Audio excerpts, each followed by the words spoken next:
warahmatullahi wabarakatuh. Waalaikumsalam warahmatullahi wabarakatuh. A'udzubillahi minasyaitonir rajim. Bismillahirrahmanirrahim. Alhamdulillahirabbil alamin. Wassalatu wassalamu ala Rasulillah wa ala alihi wa sahbihi wa wala. Rabbi shrah li sadri wa yassir li amri wa hlul 'uqdatam min lisani yafqahu qawli. Subhanaka la 'ilma lana illa ma 'allamtana innaka antal 'alimul hakim. La haula wa la quwwata illa billahil 'aliyyil 'azim. Para alim wal ulama yang kami hormati dan selalu kita taati, pengurus takmir Masjid As-Sakinah yang kami hormati, bapak-bapak, ibu-ibu, jamaah sholat subuh di Masjid Sakinah serta adik-adik remaja, semua yang hadir di tempat yang penuh berkah ini, semoga semuanya dirahmati Allah Subhanahu wa taala. Alhamdulillah, tsumma alhamdulillah, bersyukur kita panjatkan kehadirat Allah Azza wa Jalla pada pagi ini. Bukan kebetulan, ini sudah Allah takdirkan kita dapat bermuajahah, bertatap muka di tempat yang penuh berkah. Di antara bumi ini, tempat yang paling mulia itu adalah masjid. Maka beruntunglah hati kita digerakkan oleh Allah untuk bisa melangkahkan kaki kita dari kediaman kita, melangkah menuju tempat yang penuh berkah itu. Dan ini tidak semua orang tergerak hatinya untuk melangkahkan kakinya di waktu angin sepoi-sepoi, udaranya dingin, enak turu di omai kasur sing empuk, ya toh. Oleh ke kiri enek yang apa tempat tidur itu apa? Batang guling, enak. Tapi Allah menggerakkan hati kita bangun, mengambil wudhu, berjuang dengan dinginnya air jeding, berwudhu kita, terus kita melangkahkan kaki ke masjid. Ini suatu nikmat luar biasa, dan tidak semua orang bisa melangkahkan kakinya ke rumah Allah. Berapa banyak teman saudara kita yang gagah perkasa, yang gunung begitu tinggi sanggup dia naiki, lautan luas sanggup dia berenang, tapi begitu disebut rumah Allah, berat kakinya untuk melangkahkan ke rumah Allah, sulit untuk mengangan-angan sampainya ke rumah Gusti Allah.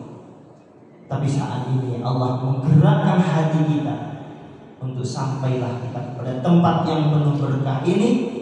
Semoga kehadiran kita saat ini dicatat oleh Allah menjadi amal ibadah kita pada Allah. Amin ya rabbal alamin. Allahumma shalli ala sayyidina Muhammad wa ala ali sayyidina Muhammad. Bapak Ibu yang kami hormati, mohon dimaafkan karena saya mengganti, tidak pantas saya mengganti sebelumnya, karena yang kayaknya uang yang sempat, yang pulau sempat ya, dan apa-apa. Mohon dimaafkan jika tidak berkenan. Karena Gus Koim repot disebutkan Pak MC tadi, ya semoga hajat beliau dijabi oleh Allah Subhanahu wa taala. Amin ya rabbal alamin. Enggak usah kampanye Pak, masjid. Ya kita mendoakan semoga niat baik itu diijabi oleh Allah Subhanahu wa taala. Bapak Ibu yang kami hormati, salat subuh niku, salat maghrib, salat asar, sholat apa lagi bolak balik ya, dari subuh, zuhur, asar, maghrib, isya. Ini fadilahnya, keutamaannya itu ya sama besarnya. Tapi di dalam fikih enek pemilah apa enek tingkatannya. Yang paling besar keutamaannya jamaah di sekian banyak sholat wajib itu letaknya di dalam sholat subuh jamaah. Sholat subuh di masjid sama di rumah fadilahnya afdolnya di masjid. Sholat wajib yang afdol jamaah itu afdolnya sholat subuh. Kemudian sholat subuh yang jamaahnya lebih banyak dari jamaah yang sedikit, itu lebih afdol jamaah subuh yang jamaahnya lebih banyak. Ini tingkatannya. Jadi kalau urutan fikih Pak, urutan fikih ibadah itu, klasifikasi ibadah itu, semakin ibadah itu sulit kita melaksanakan, semakin ibadah itu angel kita tata waktunya, maka disitulah letak besarnya ganjaran pahalanya. Itu tataran fikih. Ya. Jadi sholat subuh ini kenapa afdol, kenapa utama, kenapa pahalanya lebih besar? Nah, karena di dalam sholat subuh itu perjuangan kita untuk melaksanakan sholat subuh itu sendiri butuh apa ya? Butuh betul ekstra. Gak semua orang bisa pagi jam segitu melangkahkan ke masjid. Maka nilainya, ganjarannya lebih utama dari yang lain. Jadi di dalam fikih, ulangi, semakin sulit kita melaksanakan ibadah itu, semakin berat kita, maka semakin besar pula pahalanya. Makanya pahala orang, ada orang tuanya di rumah, gitu, serumah kalau orang tuanya, ibunya sudah sepuh banget, sudah tua, gitu, tapi serumah dengan anaknya. Dan semua orang mayoritas kalau gandeng, kalau ibu edw mesti geger, roto-roto. Gak semuanya, ya tau, apalagi semakin tua semakin ngeyel. Ibu-ibu lah, apalagi tua-tua, mbah-mbah dulu. Iya, angin di kandang, gitu. Betul Bu? Wih.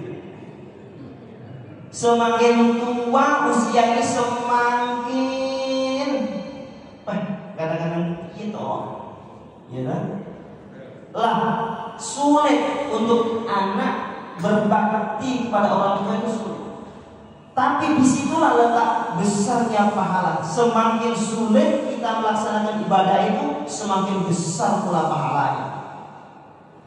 Dan ibadah ini gak bodoh Pak, satu sama lain gak bodoh. Cara kita mengambil pahala ibadah yang kita lakukan. Contoh, ya, semua yang kita lakukan ini kalau kita kaitkan kepada Allah itu bernilai ibadah. Apa saja kalau kerja kita itu dikaitkan kepada Allah karena Allah, maka itu bernilai ibadah. Apa ya kira-kira? Kita duduk sini lah, ini kan masjid ya. Duduk di masjid. Duduk di masjid itu, kalau kita dari mulai awal masuk kita niat nawaitul i'tikaf sunnatan lillahi ta'ala. Itu niat i'tikaf. Jadi di dalam masjid itu ada kesunahan untuk i'tikaf. Loh, kalau kita di dalam masjid dua orang, yang satu dapat pahala, yang satu tidak. Yang satu ganjarannya pendek, yang satu zong. Jadi omong. Pada waktunya sama, masjidnya sama, masjid As-Sakinah. Ya, tapi besok ibadahnya kok yang si A dapat ganjaran, yang si B gak dapat ganjaran. Mergo apa? Mergo yang si A tadi ketika dia duduk di masjid, setelah sunnah tahiyatul masjid, dia nawaitul i'tikaf sunnatan lillahi ta'ala. Yang A tadi niat i'tikaf. Nah yang B podo, waktunya podo, masjidnya podo, gak dapat nilai apa-apa. Kenapa? Dia tidak niat i'tikaf. Makanya Bapak Ibu biasakan kalau masuk masjid, dibiasakan niat nawaitul i'tikaf sunnatan lillahi ta'ala. Pun niat i'tikaf. Ibu-ibu sudah niat i'tikaf ya? Lali Pak. Lali pun gak biasa. Biasanya kita kan gak biasa ya. Nah rugi lah. Di mana kita berada, kita niat ibadah, maka itu benar ibadah. Semua yang kita lakukan kita kaitkan kepada Allah, ibadah. Nikah itulah nikah.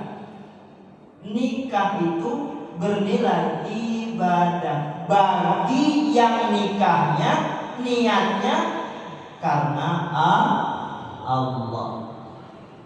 Nyekolah anak ya ibadah bagi orang tua yang menyekolahkan anak, mendidik anak, itu bagian dari kewajiban orang tua, dan supaya anak ini kenal akan Allah Subhanahu wa ta'ala. Kalau niatnya seperti itu, maka mendidik anak bagian dari ibadah. Bapak-bapak di rumah meneng tok serba salah bapak-bapak ibu. Kadang-kadang di rumah nonton TV ibu nonton tok ibu ngomel lagi ibu di rumah itu bapak ini ngarep disentak nonton tok gitu opo jajak kono punya begawe piye golek opo lho omah lanang ibu bapak yang mau nek buri ning ngarep domel nek buri ibu itu nek buri nyapon neh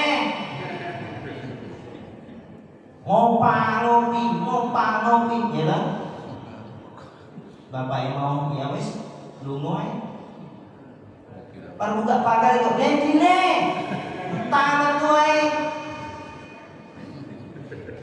ini wong ngono kuwi hai akeh ya Allah ku akeh bapak yang telat ya bapak yang menang itu sabar bapak. Ya Allah, alhamdulillah punya bodoh galak ini ya Allah Gusti sabar tuh. Sabarnya bapak disentak bojo niku ibadah. Mana bapak? Ibadah. Enek sing curhat kadang-kadang, Pak, pripun anak kula niku yo dikandani ulang balik belas gak ngubris. Wah anake sapa to yo anake dhewe dipertanyakan iki anake sapa to iki apa iki anake sapa to iki angel dikandani padahal anake dhewe jane tapi ngaku anake sapa curhat piye to Pak angel gitu. Mungkin saja tapi kalau anaknya seperti itu orang tuanya tetap berdoa, tetap bermunajat kepada Allah. Ya Allah, ini titipan Engkau ya Allah, berikan kekuatan aku bisa menyelesaikan persoalan hidup ini tentang ujianku anak ya Allah, anak limo ya Allah, kayak kompeni kayak eling orang tua ya Allah, gak belas gayane jabatane kono ketua kono te belas bulan gak ono belas yang mesti ya toh enak ngono kuwi bangga anaknya gajinya sakmono piye anakku kerja nek kono nek di pangkate piye tapi orang tuanya bangga be jalur-jalur tumung tonggo-tonggone enak ngono kuwi bangga-banggain anak. Nah orang tua ngono kuwi sabar bahwa ujian itu bukan hanya melarat tok. Ujian kita ini bukan hanya fakir, miskin, gak juga pokok, ujian dari Allah. Bukan ikut tok. Apa yang kita miliki ini ujian dari Allah. Sehat, ini ujian. Ujian sehat itu piye? Allah menguji kita sehat sampai di mana kesehatan kita ini? Bisa gak kita beribadah yang kuat sebagaimana orang sehat? Sebab orang sehat itu, orang sakit itu sholatnya gak bodoh. Nah kalau dia sehat, sholatnya seperti orang sakit, maka dipertanyakan syukurnya sehat itu. Berarti sehat ini ujian. Kalau ujian sehat itu, gimana sehatnya diperuntukkan ibadah atau enggak? Sehat ini bisa melangkahkan ke tempat ibadah atau enggak? Sehat ini bisa diperuntukkan menolong tetangganya apa tidak? Itu ujian bagi orang yang sehat. Loh kalau orang sehat, sholatnya bodoh kayak orang sakit, berarti sehatnya dipertanyakan. Gak lulus ujian sehat itu. Apa ya ini atau Pak? Wong sehat tapi sholatnya kayak wong sakit, bidang-bidang. Sholat aja dah. Sehat tapi kayak wong sakit. Wong sehat itu sholatnya tegak. Wong sehat itu sholatnya kan kayak ini. Lagi enggak. Dia iso itu. Tapi sholatnya ketika dia rukuk itu alasan-alasan kayak orang boyo itu kayak abon. Padahal kalau sakit loh, sakit ya. Tapi kayak alasan-alasan. Tidak, mana kui? Ini tok, ada ini ya iso. Tapi ini tok. Alasan malas. Kan tidak loh. Sami Allahu liman hamidah. Yo nanti aja. Tapi enggak. Sami Allahu liman hamidah. Ini tok, langsung. Ini tok. Ada yang iso ya? Kok ini? Hati-hati. Gak syukur sehat. Allah membuat kita iso tegak ini, ya sholat ini. Sehat, ujian. Umpamanya sakit itu ujian. Ujian dia. Ben lulus sakit itu sebagai ujian, maka nerimo, sabar, gak bengak-bengok. Iki enggak sakit boyo, kabeh nggon lumpuh diceritain. Kabeh gak kuat, boyo iki opo ngene. Wah, nyakit kok ngene, pindah kene. Wah, ngeluh wae boyo kabeh wong saete roh kabeh sakit. Enek tau kuwi? Wong iki ono. Kabeh diceritane. Nyapola pamer-pamer sakit tonggo-tonggo ini. Meneng bermunajat, ya Allah, sehat itu memang lawannya sakit ya Allah. Kalau memang ujian darimu ya Allah, aku terima ya Allah. Tapi jangan terus-terusan ya Allah, berikan kesembuhan. Ngono tok, rayu ya Allah. Kok pamer ke tonggo-tonggo ini? Malaikat, gak ridho kok ya. Dikek ujian sakit boyok tok ayo lho sak RW kabeh. Urung ujian gak cuy. Masya Allah.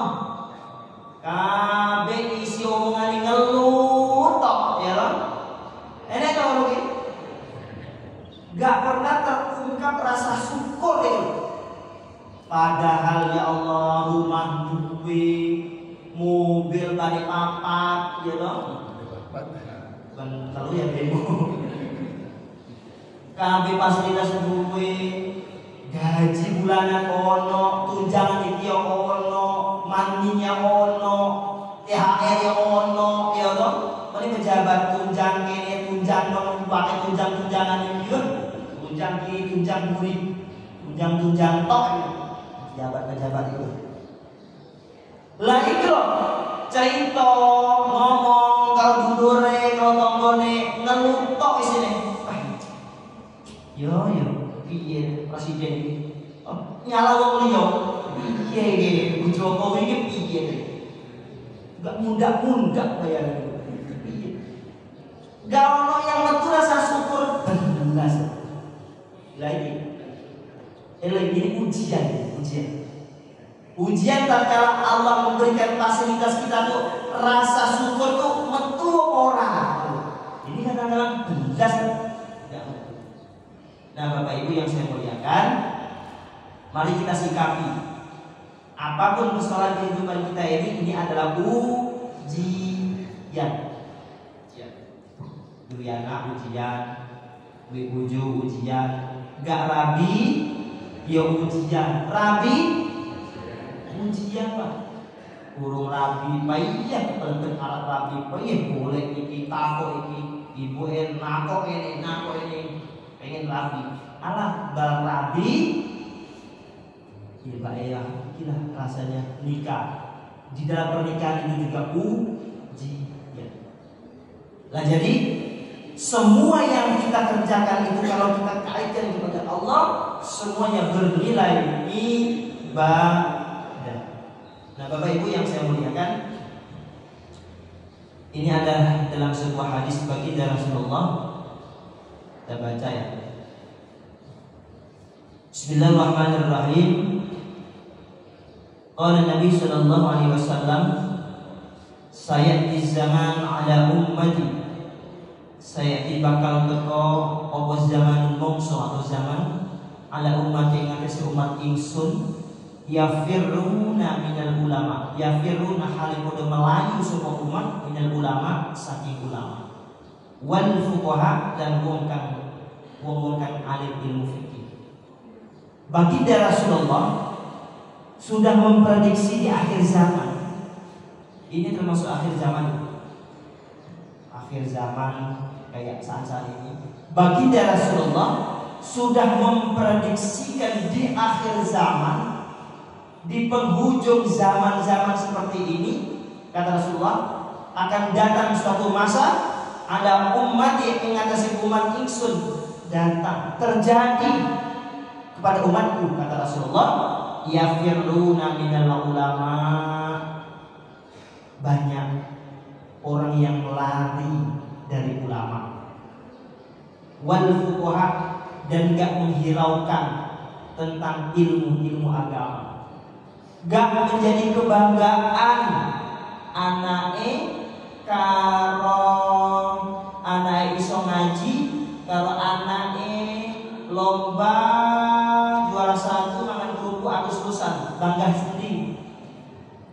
Bangga anake lomba juara 1 Agustusan mangan kerupuk ketimbang anake iso ngaji. Itu bandingannya. Jadi orang tua tidak merasa bangga kalau anaknya bisa ngaji, tapi yang merasa bangga itu ketika anaknya sekolah di sini diterima, mendapat juara ini, itu yang dibanggakan orang tua. Dan sudah di akhir zaman ini, gerentak hati kita menjadi kebanggaan menjadikan anak menjadi anak yang soleh niku kayaknya sudah dikesampingkan. Contoh kecil saja, mohon dimaafkan, mohon maaf itu ya Bos ya, saya di blog sini jenengan sini sekitar sini, yang orang tuanya kepengin anaknya disekolahkan agama dengan sekolah biasa umum, itu akan di mana toh ngene wong lho. Ayo mohon maaf ya, ini kan perbandingan saja, tidak harus, tapi harus. Anak yang di sekitar sini orang tua atau anak kita 5 ini yang hafal Quran berapa, yang kita mondokkan berapa, yang kira-kira anak ini sekolah nek pondok madrasah itu berapa orang? 5 anak.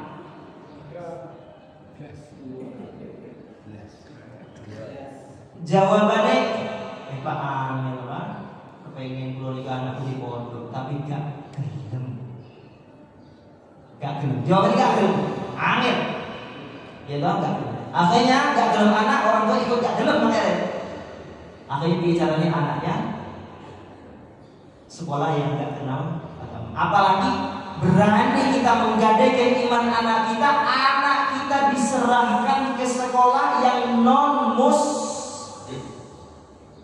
Atau saya udah mohon maaf ya, ini pernah terjadi di bandar itu, di bandar ini seorang tak kira Islam, soalnya bapaknya Islam, ibunya Islam, adik itu Islam, tapi bayinya Kristen. Terjadi segala masih itu orang, gak usah sebut namanya. Bojone Kristen, rumahnya kamar iki salib, kamar iki Allah Muhammad. Soalnya ini kamar adik kandung. Bayinya mau ngarep kamarnya salib. Saya tanya kepada adiknya, iya Mbak Yu sampean kok dia ini kok ibunya Kristen? Oh Pak, ibu kulo ya Islam, bapak kulo Islam, bapak kulo imam masjid, bapak imam masjid. Tetapi Mbak Yu ini kok dia kok meloneh ngono. Merguan Pak, dia ibu bapak kulo nggak mampu, ibu kulo nggak mampu. Tapi Mbak Yu itu kepengen sekolah. Akhirnya sekolahnya ini yang menggratiskan sekolahnya. Akhirnya sekolah di sekolah wong Kristen ceritanya. Akhirnya sekolah di kono dibaptis, kemudian di sekolahnya kuliah baru kui rabi dapat orang pendeta bisa yo akhirnya melebu Kristen. Bapak ngandani piye enggak mempan, ibu enggak mempan.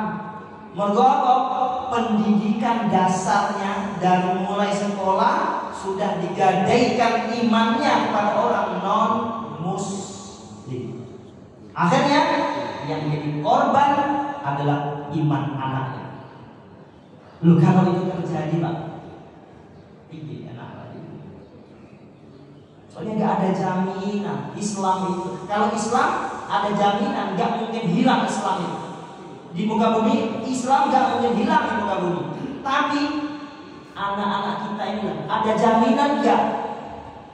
Terus anak kita ingat kepada Allah Subhanahu Wa Taala. Jaminannya ada apa enggak?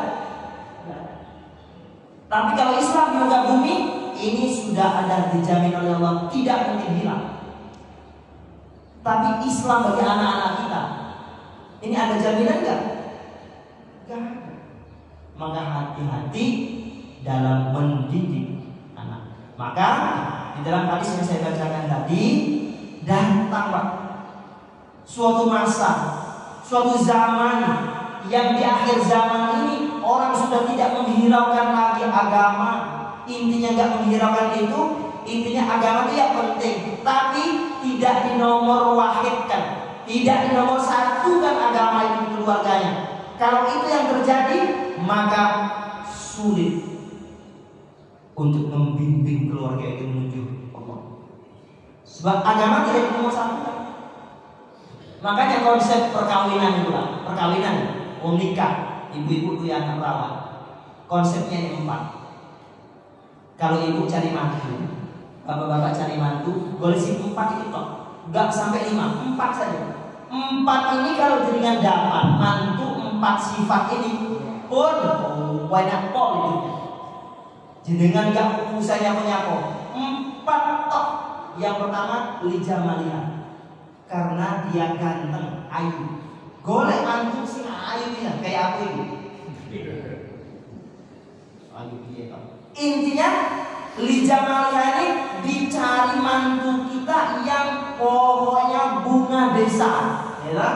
Iya betul. Lijamaliha, agama nggak melarang kita cari mantu, cari pasangan hidup yang cantik, yang ganteng. Iya betul.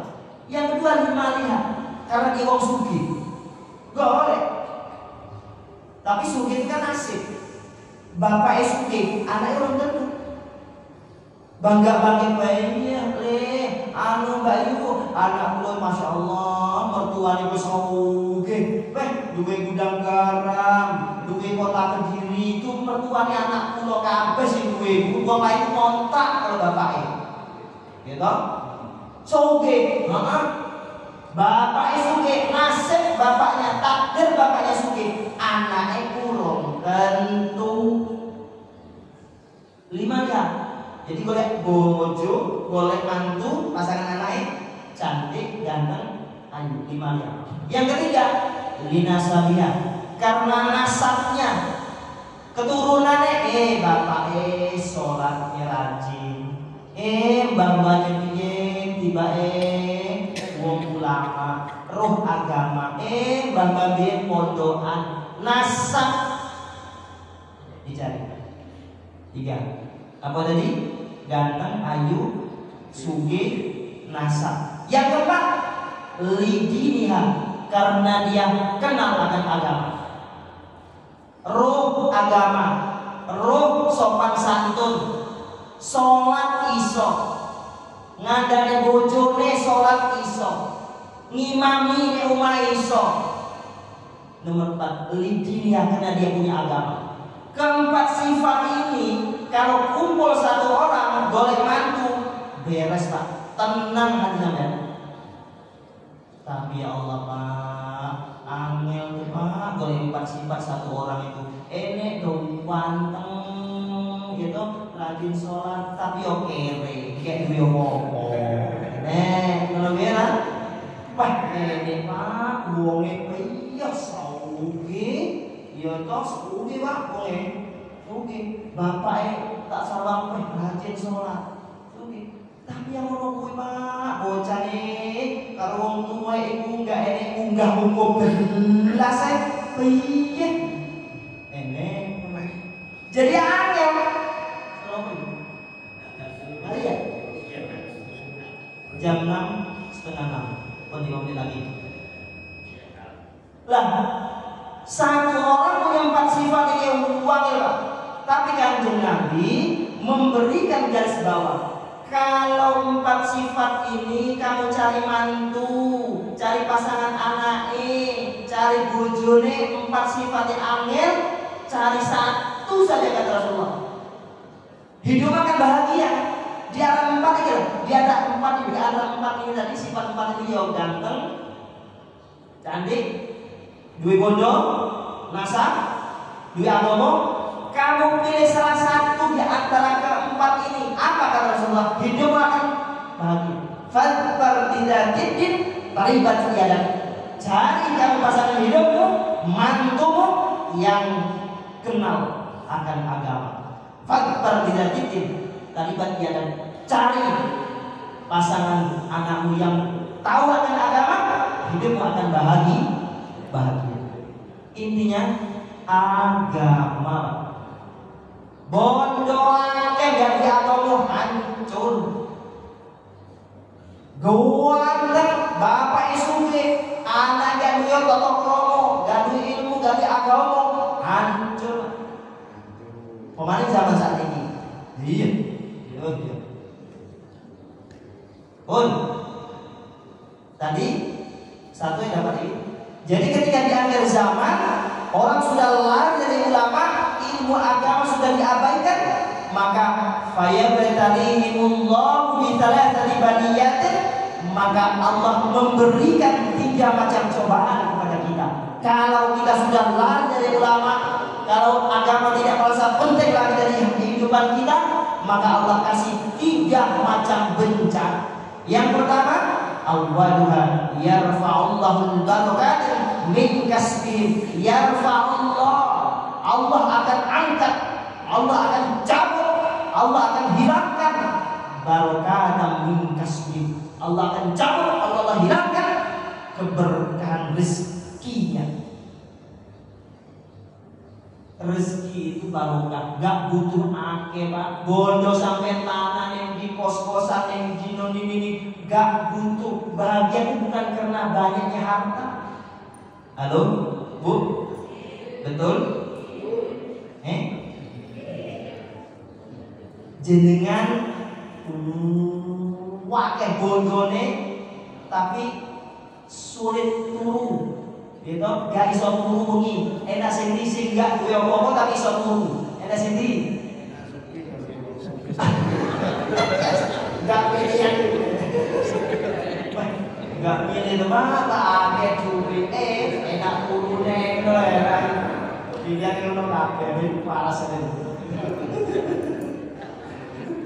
Sebab kebahagiaan itu gak diukur dengan materi.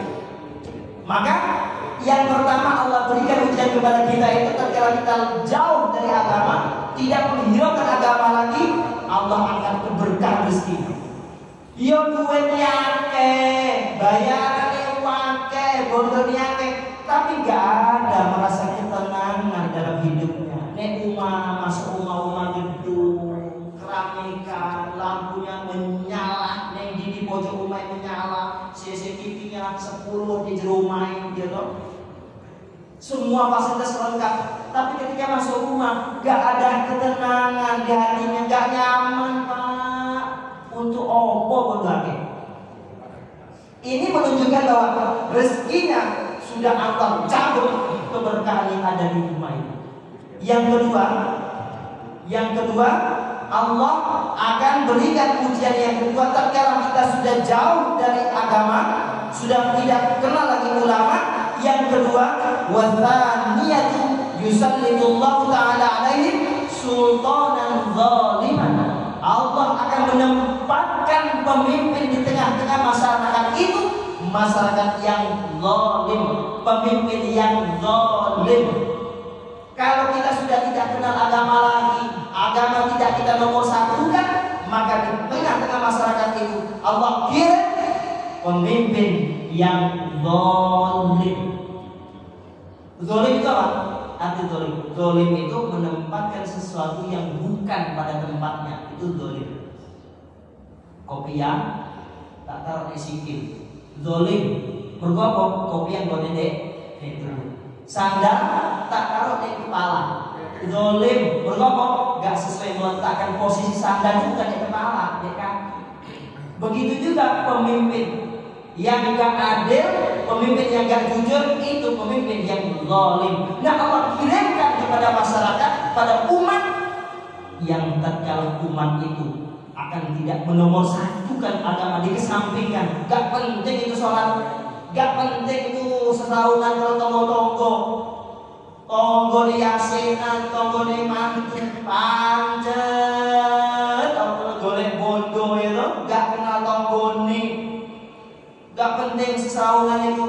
Ini ingat, Allah kirimkan pemimpin yang zalim. Yang ketiga ini adalah wasalisatu yakhruju minad dunya bi ghairi iman. Ketika kita akan Allah cabutkan nyawa kita, Allah panggilkan kita, posisi kita mati tidak membawa iman.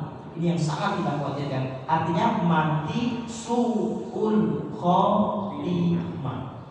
Kan ada dua, su'ul khotimah dan husnul khotimah.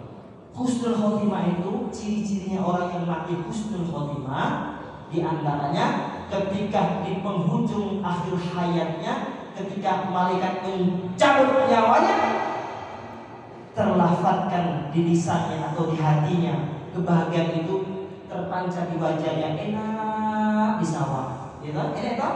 Ketika mayit itu Allah cabutkan ruhnya, kok bapaknya kok gak beda kala ketika hidup, kok enak wajah di sawah, ya kan? Di dalam hatinya atau terungkap di lisannya kalimat la ilaha illallah, maka matinya tergolong husnul khotimah.